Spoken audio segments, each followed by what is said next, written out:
네, 이제 우리가 7.3장 후반을 할 건데요. 7.3장 뒷부분에서는 우리가 저번에 배웠던 결함수 분석이라고도 했는데 책에서는 고장 상태도라고 다시 설명을 하네요. 이거랑 그 다음에 피마랑 두 가지를 좀 상세하게 얘기를 할 겁니다. 사실 여기에 대한 기본 개념은 우리가 이미 앞에서 했고, 그 다음에 여러분들도 책에서 이거 이미 여러 번 반복해서 나온 얘기잖아요. 그러다 보니까 어느 정도는 이해하고 있을 것 같은데, 이제 제일 마지막이니까 실제 설계가 어떻게 되는지 그런 예시 그림 정도가 좀 추가로 나오네요. 우선 고장 상태도 아니면 결함수라고 했던 거는 우리가 어떤 식으로 한다고 얘기를 했어요. 제일 위에 사고가 뭔지를 정하고 거기에 대한 원인들을 아래로 훑어서 내려가는 거죠. 어떤 사고나 고장이 발생을 한다면, 고장은 기능을 못한다는 뜻이에요. 기능을 못하는 경우가 발생한다면 그 원인은 뭘까? 그걸 아래로 내려가면서 본다면은 어떤 원인들이 있을 거고 그 원인에 또 원인이 있겠죠. 최종적으로는 뭔가 어떤 세부 부품이 고장이 났을 때겠죠. 세부 부품이 고장이 났을 때 그게 올라가서 최종적으로 사고까지 이어졌더라라는 그런 과정을 그려내는 게 Failure Tree Analysis, 우리가 FTA라고 하는 겁니다. 그래서 고장이 날 때 근데 여러분들이 알아두셔야 되는 게 어떤 하부 구성 요소 중에 하나만 고장나도 상부로 사고가 이어질 수도 있고, 하부의 구성 요소들이 누구누구가 동시에 고장이 나야만 위로 사고로 이어지는 경우들이 있을 거예요. 그런 것들을 시나리오를 잘 짜는 게 중요하고요.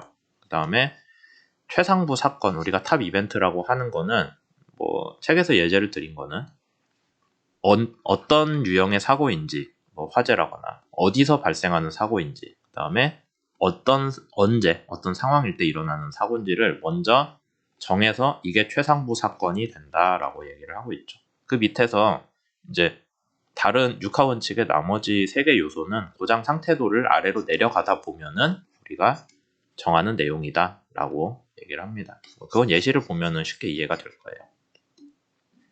그 다음에 하위 고장이나 사건의 분석을 할 때는 아까 얘기했듯이 여러 개의 하위 이벤트 중에 하나만 벌어져도 그게 상위 사고까지 올라가는 경우가 있고, 그거는 논리 게이트에서 5어로 붙는 거죠. 혹은 그 다음에 여러 가지 바탕의 사고들이 서로 같이 조합이 돼야 큰 사고로 올라가는 애들은 엔드 게이트로 분석을 할 수 있습니다. 이걸 잘 그리는 게 중요해요.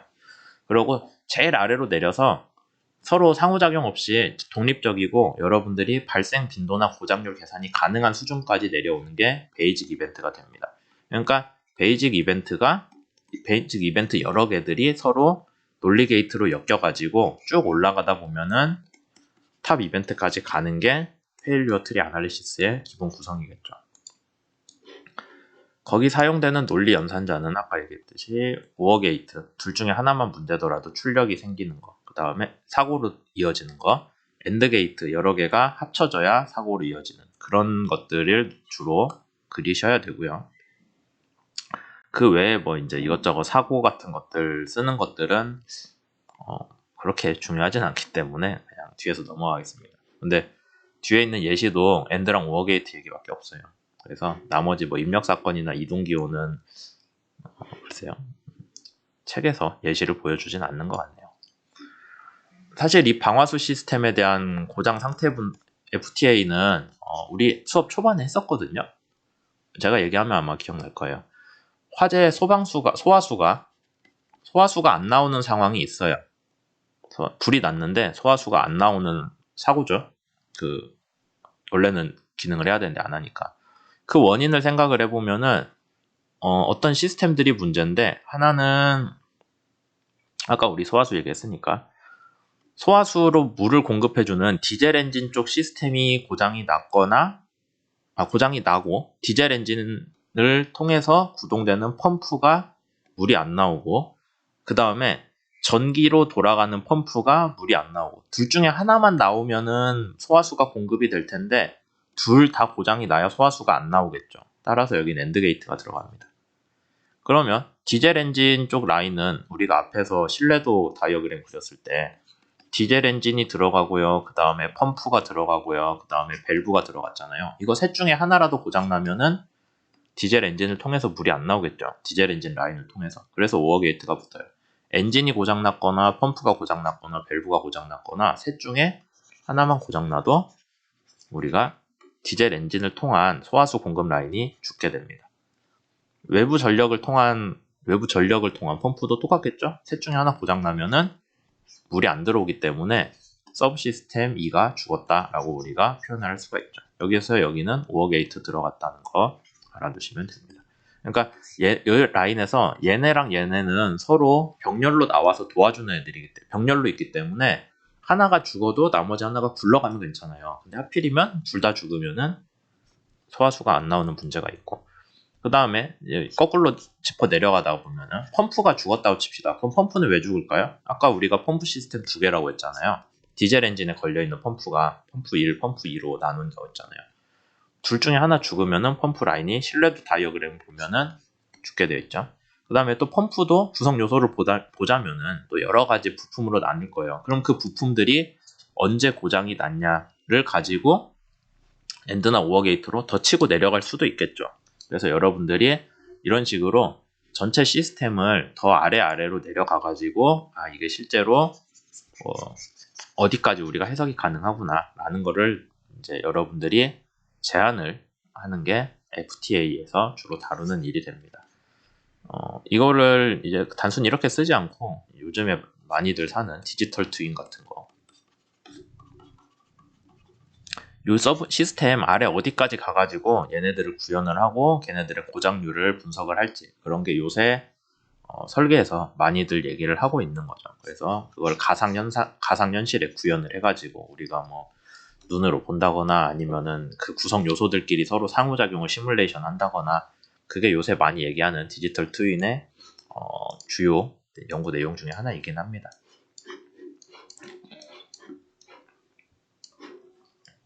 마르코프 해석이라고 좀 많이 하는데, 마르코프 해석은 뭐 여러분들이 앞에서 우리가 한번 얘기했던 것 같아요. 그게 뭐냐면은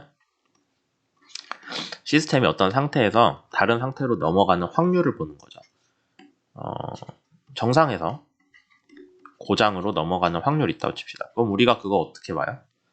그냥 고장률이겠죠? 그 다음에 고장에서 정상으로 넘어가는 확률, 우리가 수리가 얼마나 빨리 되냐 그거겠죠. 얘는 고장이고, 고장이 얼마나 빨리 나고 수리가 얼마나 빨리 되냐를 계속 반복을 하다 보면은 최종적으로 우리가 정상이나 고장 비율이 몇 퍼센트가 되는지 계산할 수 있다라는 거를 우리가 3장에선가 얘기를 했잖아요.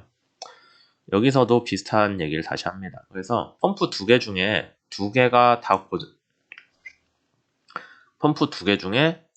돌아가야 되는 펌프 시스템이 있다고 쳐요. 2 out of 2니까 둘 중에 둘 다 돌아가야 되는 펌프 시스템이 있다고 했을 때, 둘 다 정상 작동할 때만 정상 상태겠죠. 그걸 스테이트 1이라고 합시다. 상태 1이에요. 펌프 두 개가 멀쩡해야 전체 시스템이 기능을 해요. 둘 중에 하나만 고장나도 펌프는 고장이고요. 펌프 시스템은 기능을 못하고요. 당연히 둘 다 고장나면은 펌프 시스템이 기능을 못하겠죠. 그렇게 됐을 때 고장이 나는 고장률하고 그 다음에 수리 속도, 고장에서 정상으로 돌아오는 이 수리 속도 비율을 가지고, 지금은 우리가 스테이트 2였는데 얘가 스테이트 1으로 갈지 스테이트 2로 갈지 스테이트 3로 갈지 다음 시간에 셋 중에 어디로 갈지에 대한 확률을 계산을 해가지고 그걸 계속 반복을 하는 게 마르코프 해석이라고 우리가 얘기를 했었네요. 그 다음에 마지막으로 책에서 다루는 거는 PMA인데요. 고장 형태 및 영향 분석이죠. 페일류어, 모드, 이펙트, 아날리시스. 그래서 고장이 어떤 식으로 벌어지고 그 결과가 얼마인지, 안에다가 C를 붙이기도 하는데 그건 이제 얼마나 얘가 피해를 크게 주는지까지, 그러니까 단순히 이펙트, 주위에 미치는 효과가 아니라 그게 우리가 다루려는 시스템의 성능에 얼마나 영향을 주는지까지 분석을 하는 게 책에서 얘기하는 FMECA라고 부르고요. 글쎄요, 피마는 피마라고 읽는데 얘는 뭐라고 읽는지 잘 모르겠네요. 어쨌든 그런 식으로 우리가 작업을 합니다. 그래가지고 여기서 이제 어떤 일들을 실제로 하냐 그러면 우선 기능 블록도를 그려요. 앞에서 얘기했었죠. 기능 블록도. 소화수 시스템이 전체 시스템으로 여러분들이 있다면, 아니면 소화수 위에는 해양 플랜트 전체가 있겠죠. 해양 플랜트가 있고 전체 시스템이 있다고 하면은 그 밑에 하위 시스템, 장비, 부속품 그런 것들을 다 아래로 내려가면서 그려요. 그래서 이게 이제 전체 시스템이 되는 거죠. 해양 플랜트를 구성하는 전체 시스템을 놓고 거기에서 누군가가 고장 난다면은 얘는 왜 고장 났을까? 얘가 고장 났다면은 왜 고장 났을까? 그 다음에 걔가 올라가면 어떤 영향을 줄까를 짚고 해석을 하는 게 피마라고 했었죠. 그래서 피마를 쓸 때는 우리가 어떤 아이템이, 어떤 요소가 어떤 상태에서 얘가 어떤 기능을 하는 애인데 뭐 모든 장비들은 다 나름의 기능이 있을 거잖아요. 그렇게 됐을 때 어떤 고장이 났고 그 고장의 원인이 뭔지, 원인은 이제 우리가 원인을 알면은 빈도까지 알 수 있으니까요. 그 다음에 고장 영향으로 하면은 사고 피해겠죠? 둘이 곱하면 뭐예요? 우리가 맨날 다루는 위험도가 되겠죠. 위험도가 얼마나 되는지를 알고 위험도가 너무 크다면은 개선하는 방법을 얘기를 해야 될 겁니다. 그게 피마에서 하는 일이니까 여러분들이 결국엔 모든 시스템을 다 펼쳐놓고 구성을 이해한 상태에서 분석을 할 수 있는 그런 되게 중요한 거가 되는 거죠. 그리고 피마를 해석을 하다 보면은 이제 한 가지 나오는 게 장비에서, 그러니까 아래 하위 단계의 부품, 장비, 뭐 전체 시스템 레벨로 갈 때 아래쪽에서 고장이 난 모드 있죠?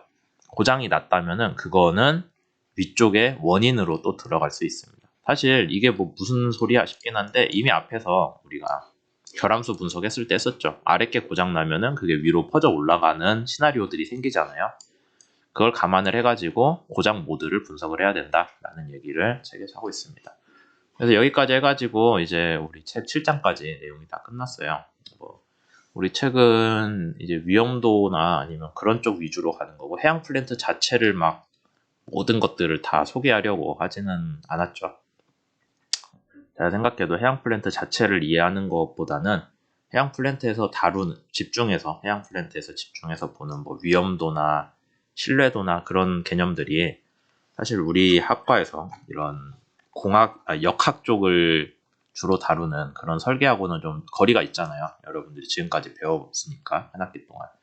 그래서 좀 거리가 있기 때문에 이런 부분들을 좀 이해를 하고 졸업 전에 이런 식으로도 시스템을 해석을 하는구나 라는 그런 새로운 관점을, 우리는 잘 안 쓰던 새로운 관점들을 좀 이해를 하고 실제로 여러 가지 일들을 좀 다른 시각으로 분석을 해보면 좋겠다라고 해서 이렇게 위험도, 신뢰도 위주로 구성된 책으로 수업을 했었죠.